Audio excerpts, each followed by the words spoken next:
Hey everybody, welcome to Callous Fight Night. This is unfortunately another one of those times where I'm going to have to narrate the replay. Wasn't able to catch the game. It was yet another time in which I was doing an auction and that overlapped with the game. If you guys are interested in that kind of thing, I uploaded that video as well right next to this one. So if you guys want to check out from my perspective the Diamond Pearl Platinum Premier League auction, which occurred today, then go ahead and check that out as well. But this is Callous Fight Night between the defending champ, Super Epic Ampharos, who I feel I've narrated, what is this, I think it's four weeks in a row with him. He beats everybody. He's just on a streak, bashing away all challengers. And then on the flip side of that, we have Musha, who is our challenger this week. I think he just goes by Mushi now, or he's in the process of transitioning to just Mushi. I know I changed his name on Pokemon Perfect, and I think he changed it on Discord as well. I don't know, whatever he wants to be. Same guy. Here is our game.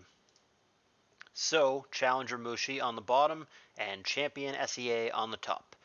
Lax lead, kind of weird, especially when you've got a Zapdos, which is a way more common lead, but alright, we'll roll with it.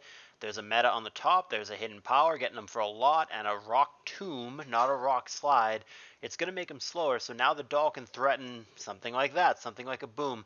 And I'm surprised that Musha didn't call that out.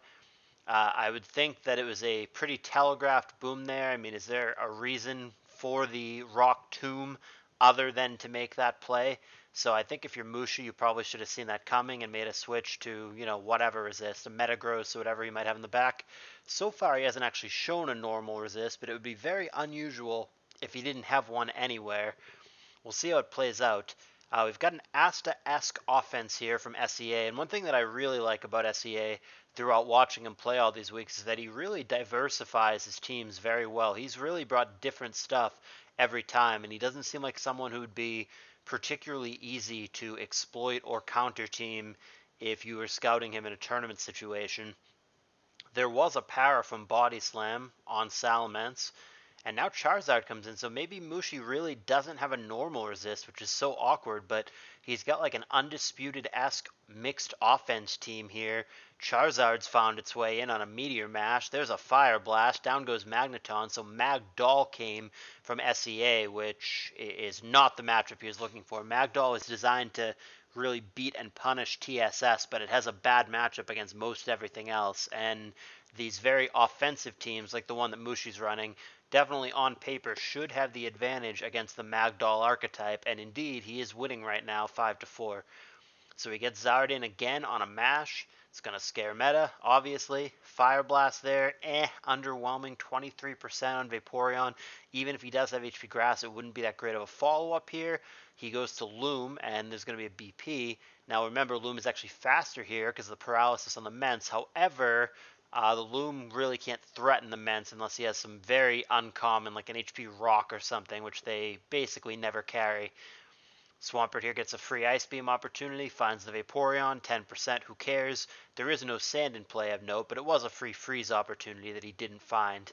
And now here's Hera again coming in to the Earthquake. Hera's got lefties.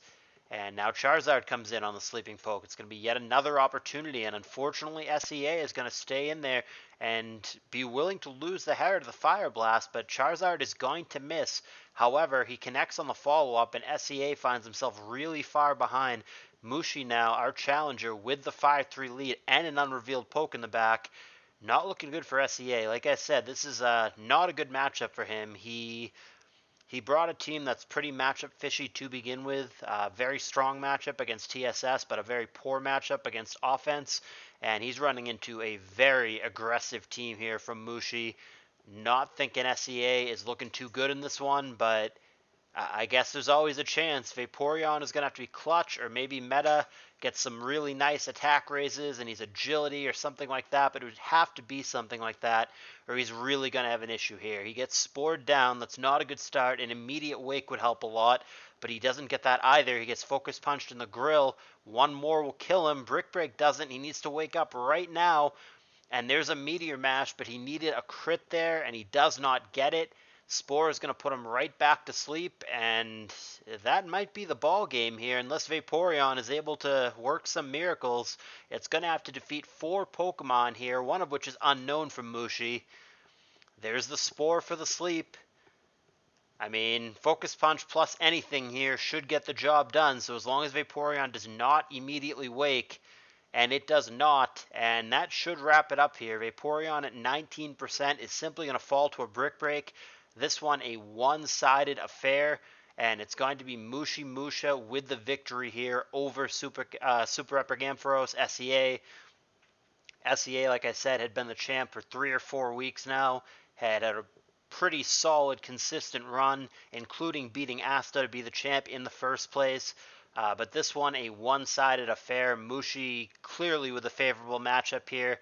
Like I said, I was praising SEA for his team variety, so I'm not going to now be a hypocrite and criticize his team choice. But I will say that when you bring a team like this, it is a matchup fish, and sometimes you're going to get really good matchups, sometimes you're going to get really bad matchups, and that's just something you have to accept. That's something if you're bringing this team, that comes with the territory. You accept that. And unfortunately for him, he just walked into what seemed like a really bad matchup. This is the opposite of what his team is designed to beat, and it certainly played out accordingly. Mushi really smashed his head in here, wasn't super close. He's going to be our new champ. Unfortunately, because you can only see a very small portion of my screen, there's no point of me doing the drawing here on screen. It would just look weird. So I'm going to go ahead and do it off screen, but I haven't done it yet, so I don't know who the challenge is going to be. But I'm going to go ahead right after this narration and do it off screen. There will be a fight night next week, and it'll be defending champ Mushi Musha against whoever I pull out of the random number generator. So come back for that next week. Appreciate you guys watching. Please do comment, like, and subscribe. If you've not been subscribed to this channel already, you are missing out on the best ADV content on my channel. See you guys later.